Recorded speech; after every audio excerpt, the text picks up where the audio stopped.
first PCHtv episode of the new year. We have a lot of good segments in this episode. Let's start with a big accomplishment by a teacher in the music department, Mr. Hoover. He recently won the St. Louis Music Educator of the Year award. 1 and 2 and F and Passionate, fun, enthusiastic, interesting, unique, dedicated. Mr. Doug Hoover was awarded Outstanding Music Educator for the 2014-15 school year by the St. Louis Music Education Association. They give annual awards, and this is one of the, I would say, most prestigious one. And it's given annually to a music educator who, with long time service, standing, and educational service in the community. And Mr. Hoover surely has done all of those. Mrs. Kroc believes there are many reasons why Mr. Hoover was given this award. Oh my goodness. I think many, many things. You know, first of all, his commitment to the task at hand. You know, he's so committed to every student. For Mr. Hoover, this is all in a day's work. So we traveled down to the music wing in order to find out what makes him so great. I like the kids. I like high school age kids. I think they're funny and they're challenging. In terms of, you know, his commitment to the band itself is, well, you see how often, I mean, you know, with the pep band and the marching band and the concert band and the jazz band and the orchestra, you know, the pit orchestra. I mean, it just kind of goes on and on. How many different ensembles and different types of activities can we offer for students? We caught up with some of Hoover's students and quickly understood why this award is so deserving. He's a really great guy, and he interacts with the students more than any other teacher I've ever met. Hoover talks to you a lot, and he takes a lot of class time to help us learn life lessons. He cares about us individually. He wants us to grow and succeed, and I think that's important. After 29 years with Parkway Central, Hoover isn't ready to drop his sticks yet. I enjoy doing it for now and don't have any foreseeable plans to alter that course at this point. For PCHtv, this is George Bond. Wow, he got some skills. Hoover inspired many of his students, including Mitch Brodden.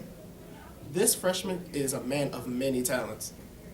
Freshman Mitch Brodden entered high school with a full plate of activities, including his band, 3.5 Dudes, and 2 sports. At school, I play football and basketball, and that kind of limits what we can do as a band because we don't have enough practice time. We usually, I have practice every day after school, and that's usually when we like to practice. Through his busy schedule, he still attempts to find time to practice guitar. The way I do it usually is we try and do practice and stuff on the weekends, and we usually do our homework and stuff on weeknights.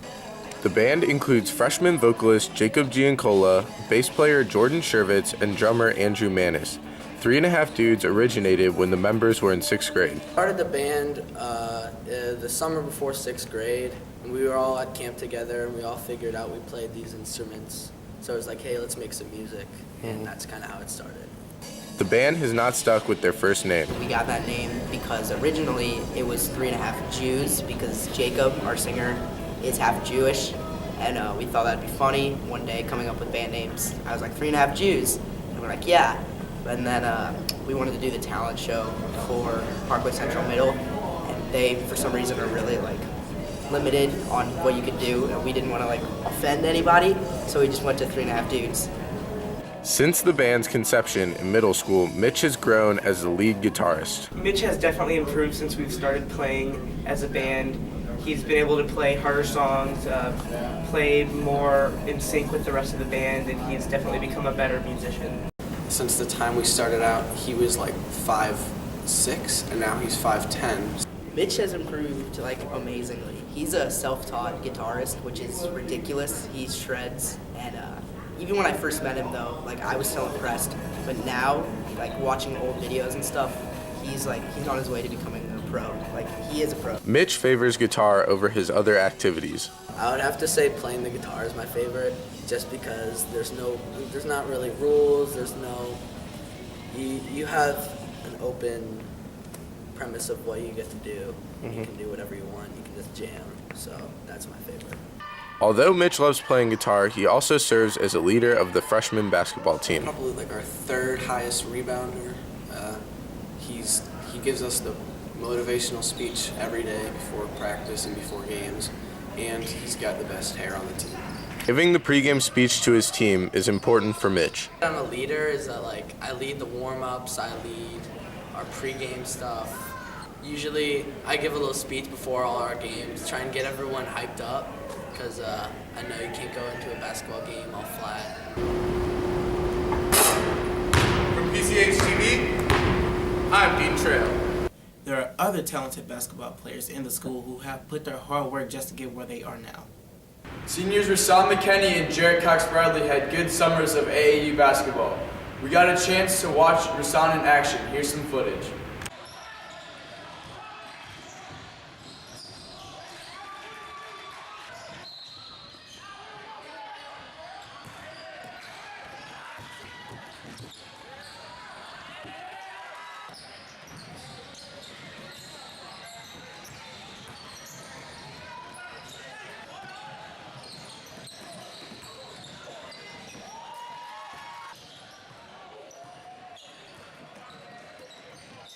Overall, from this summer to this winter, McKenney has been working on a specific part of his game.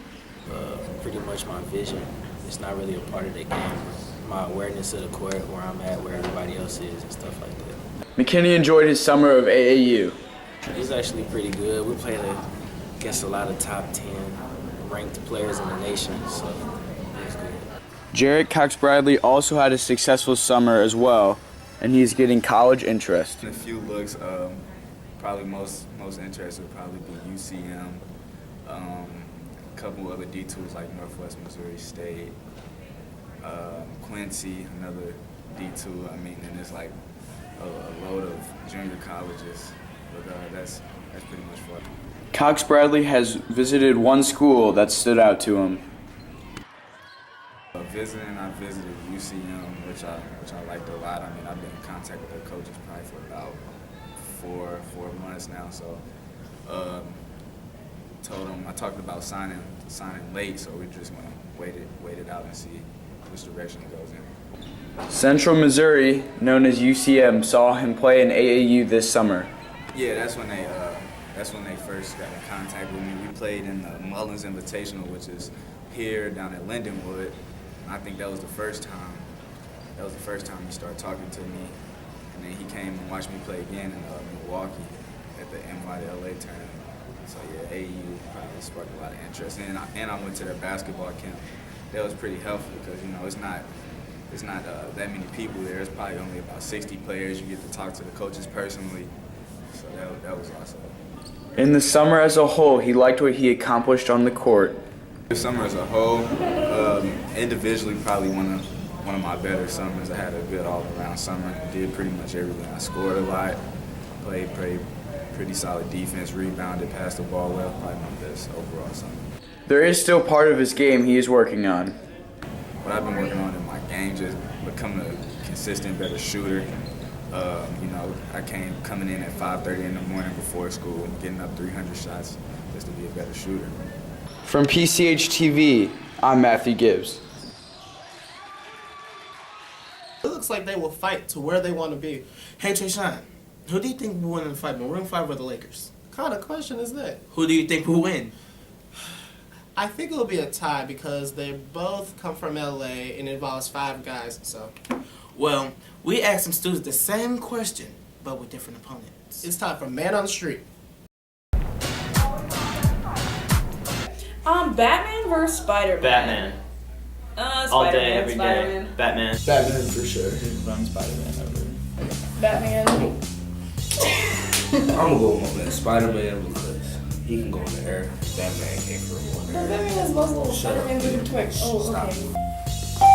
Superman versus Iron Man. Iron Man. Yeah. Superman versus Iron Man. Superman. Yeah. I was thinking about it because Iron Man just wears a suit. Like, not that cool. Well, he's got, but Superman's. Green Lantern versus Elsa. Elsa. Yeah. Who's Elsa? What does Elsa do that's so special? Let it go. Okay, Green Lantern versus Elsa. Who's Elsa? I heard Green Lantern sucked, so Elsa. Who's Elsa? From Let Us Know. From Let It. Wait, Let It Go?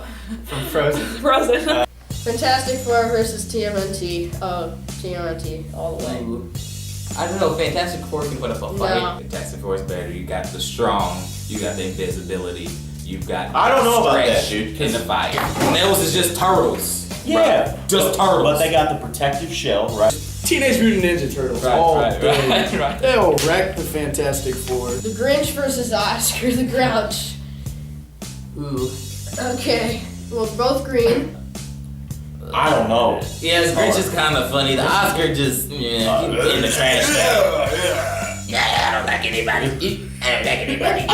The Grinch versus Oscar the Grouch. Oscar the Grouch. The Grinch. Dude. He stole Christmas. What? You steal a trash can? Mess with his trash can. Just see what happens.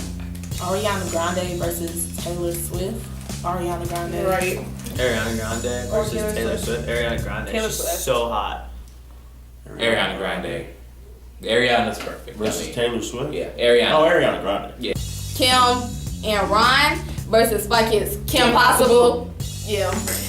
Dude, Spy Kids. Spy Kids? Best movies, those two kids. Kim Possible. Anything's cool. possible It was with Kim Possible. The Spy Kids for that one. Yeah, I'm saying Spy Kids too. I mean, Kim Possible, bro. I want the. Shut up. You didn't have to do all that. Kim and Ron. So who do you think will win? The Lakers. I mean, have you played 2K15?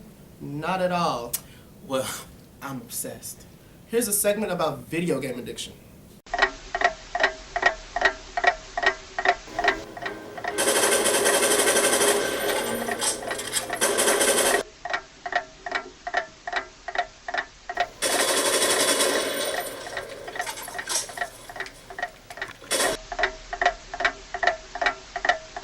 Video games are a common leisure activity among students. While some play very occasionally, other gamers are attached to their screens for hours at a time. On a weekday, I usually play around 8. On a weekend, without homework-wise, I'll still play around 8 or 10. At what point does a common relaxing activity like video games turn into an addiction? When it affects the way they interact with their friends and family, the way it's affecting their work. So if we're talking about teenagers, work is school, and it also is affecting their play. Things that they used to enjoy and the things that they used to do with their friends shifts and changes. Some gamers will admit that their schoolwork becomes affected by their urge to play. Play during school, during classes, sometimes when I go home, but mostly during classes. It destroys my schoolwork. Schoolwork isn't the only thing that suffers from continuous playing. Usually over the weekend, I usually tend to stay up later just to play due to the fact that I have a couple of days off and it kind of throws off my sleep schedule for when the week starts. I usually wake up a little bit later on a Monday. Though most people don't think of video games when they think of addiction, video game addiction is still scientifically similar to many other addictions. The dopamine would be released, and so you want to do it again to get that rush. So those reward circuits and the dopamine release in the brain by the neurons in the brain is what's happening physiologically. That's why people want to continue to play video games. Despite a substantial amount of playing, some students do not believe that they are addicted. I can put it down anytime I want, and I know that's cliche sounding, but I'm not. It hasn't affected my schoolwork or anything like that. For PCHtv, I'm Piper Rollin. That was very interesting. Very interesting indeed. Well, that's all we have for today. I'm Trayshawn Stepney. I'm Isaiah Dupree. And this is PCHtv, and we will see you later. Adios.